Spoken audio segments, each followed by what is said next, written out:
Kumusta mga kaboxing? This is Boy Kalawang TV. So, mukhang sa darating na laban mga idol, the former 3 Division World Champion John Riel Cuadro Alas Casimero sa buwan ng Abril ay pinag-aaralan nga po ng kanilang kampo ang depensa at opensa sa laban.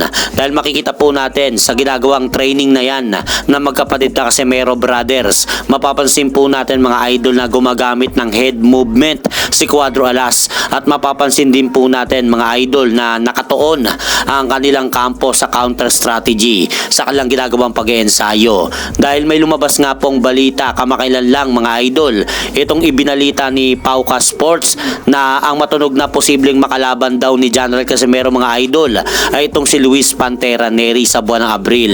Iabangan po natin mga idol kung matutuloy ba ang laban nila. Last 1 minute.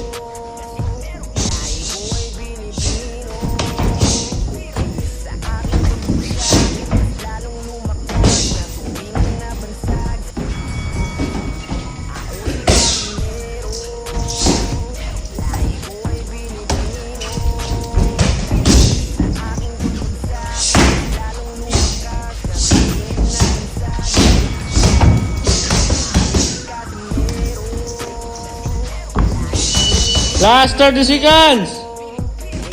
Sa kabilang banda naman mga idol, wagi nga po itong si Jai Opetaya mga idol sa kanilang naganap na bakbakan ni Brandon Glanton kanina sa Meta Apex Las Vegas, Nevada.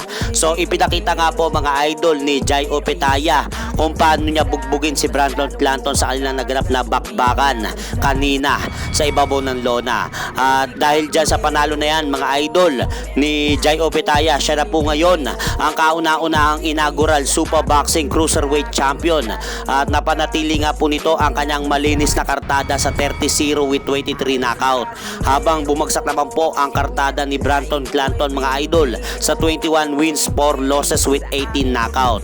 At dahil dyan, binabati po natin si Jai Opetaya sa kanyang magandang ipinakitang laban kanina sa Meta Apex Las Vegas, Nevada. At hanggang dito na lang po muna ang aking update sa mga ganapan sa mundo ng boxing. At syempre mga idol, huwag nyo rin pong kalimutan, pakisuportahan nyo naman po muna ang ating munting channel. Maraming salamat po.